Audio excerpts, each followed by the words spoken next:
Olá, vamos ser sinceros. Quem nunca ficou naquela dúvida na hora de colocar um me, um te ou um se na frase, né? Pois é. Só que se a prova da FCC está nos seus planos, essa pequena dúvida pode custar muito caro. Hoje, a gente vai desvendar de um jeito bem estratégico um dos assuntos mais cruciais de português, a colocação pronominal. Certo, vamos direto ao ponto. Para passar na FCC, a gente precisa pensar como a banca. E a pergunta que não quer calar é: qual é a armadilha que eles mais gostam de usar para separar o joio do trigo? O que realmente mostra quem domina a norma culta e quem só arranha a superfície. A resposta é essa aí, o pronome fora do lugar. A FCC é uma banca super purista. Ela segue a gramática tradicional ao pé da letra. E a colocação pronominal, acredite, é o filtro dela. Um me, te ou se no lugar errado não é um deslize, é o tipo de erro que pode zerar uma questão inteira. Para dominar esse jogo, a gente precisa primeiro conhecer os três jogadores principais desse tabuleiro. São eles a próclise, que é toda poderosa, a ênclise, que é a posição padrão, e a mesóclise, que é a super formal. Entender o papel de cada uma é o primeiro passo para não cair em nenhuma cilada.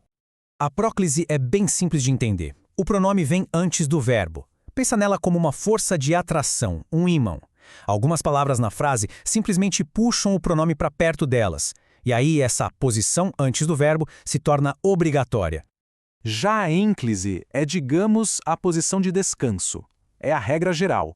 Sabe quando não tem nenhuma daquelas palavras magnéticas por perto? Então, a posição natural e correta, segundo a norma culta, é depois do verbo, sempre com um hífen ligando os dois. E por último, temos a mesóclise. Essa aqui, olha, é a mais formal e rara de todas. O pronome vai literalmente no meio do verbo. O uso dela é super específico, restrito a alguns tempos verbais que a gente já vai ver. Certo, agora vamos para o ponto mais importante de todos. O grande segredo aqui não é ficar decorando 1 milhão de regras, mas sim entender que existe uma hierarquia. E no topo dessa hierarquia, quem manda é a próclise. Pensa assim, se existir um fator de atração na frase, a discussão acaba ali. A próclise ganha. Ponto final. E o que são esses ímãs de pronomes? Bom, a lista está aqui. Palavras negativas como não, nunca, advérbios tipo sempre, aqui, pronomes relativos como que, quem, todas essas palavras funcionam como uma força gravitacional. Se uma delas aparecer antes do verbo, não tem conversa. O pronome é puxado para perto dela e a próclise se torna inegociável. E preste atenção nisso aqui, porque é uma jogada clássica da FCC. A estrutura em mais gerúndio sempre pede próclise. Por exemplo, em se tratando de concursos. Mas qual é a pegadinha? Se a banca tirar o em, a atração some. E aí, tratando, sem o em, passa a exigir ênclise. Tratando-se, uma mudancinha de nada que vira a regra de cabeça para baixo. Agora, vamos falar da ênclise. Se a próclise é a regra da atração, a ênclise é a regra da ausência. Ou seja, se não tiver nenhum fator de atração na jogada, a posição correta é depois do verbo. E a FCC adora cobrar justamente aqueles casos em que a ênclise não é só uma opção, ela é obrigatória. E este slide aqui mostra a armadilha número 1 disparada. No nosso dia a dia, no português que a gente fala no Brasil, é super comum começar uma frase com pronome. Me fala uma coisa, te entreguei o relatório. Só que para a FCC isso é um erro gravíssimo. A norma culta proíbe iniciar uma oração com o pronome átono. O certo é sempre usar a ênclise. Disseram-me, entreguei-te. Outro ponto que sempre cai, o modo imperativo. Se a gente dá uma ordem afirmativa, a ênclise é obrigatória. Afaste-se.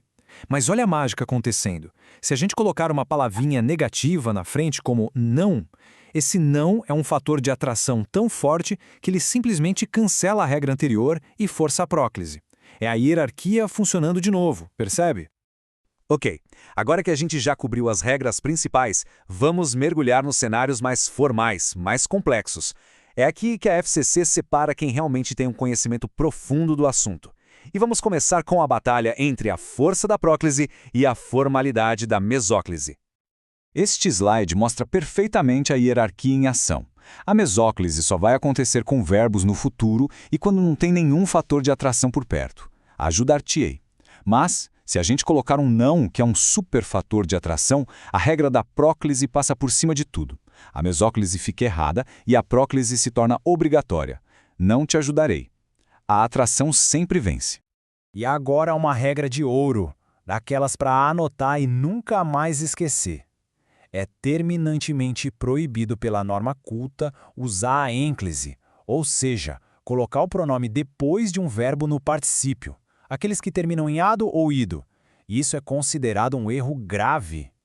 Essa tabela deixa tudo bem claro. Em tempos compostos, como tinha dito, o pronome jamais, em hipótese alguma, pode se ligar ao particípio dito. Ele tem que se ligar ao verbo auxiliar, o tinha. Sem atração, a ênclise vai no auxiliar. Tinha-me dito. Com atração, a próclise também vai no auxiliar. Não me tinha dito, essa coluna da direita. Isso aí é erro fatal na prova.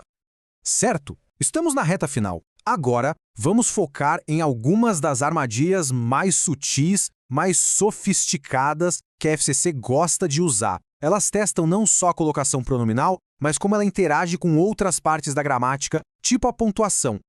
A gente viu que advérbios são fatores de atração, certo? Na frase aqui se trabalha muito, o advérbio aqui está coladinho no verbo. Por isso ele puxa o pronome se para antes, e a próclise se torna obrigatória. Até aí tudo bem, né? Mas agora, olha a mágica que uma simples vírgula faz. Quando a gente coloca uma vírgula depois do aqui, essa conexão direta com o verbo é quebrada. A força de atração do advérbio é, basicamente, anulada. Com isso, o verbo trabalha é como se estivesse começando a oração. E o que acontece no começo da oração? Ênclise obrigatória. Aqui trabalha-se muito. E este, gente, é o ponto central. Essa citação resume toda a filosofia da banca. A prova não quer saber como a gente fala no dia a dia. Ela quer saber se dominamos a norma culta formal, a gramática tradicional. O nosso jeito coloquial de falar é, muitas vezes, o caminho mais rápido para o erro na prova. E para fechar tudo isso, aqui está um guia definitivo, um fluxograma mental. É um passo a passo para resolver qualquer questão. Primeiro passo, olhe o tempo do verbo, é futuro. Segundo passo, tem algum fator de atração antes dele? Terceiro passo, o verbo está começando a frase? Seguindo essa ordem, a resposta deixa de ser um chute e vira um processo lógico, bem mais seguro. E para a gente terminar, fica essa reflexão. Agora, com todo esse sistema em mente, qual é aquele hábito do nosso dia a dia, aquela mania de falar que na hora da prova vira o erro mais perigoso e mais comum? Pensar nisso é o último passo para blindar de vez a preparação.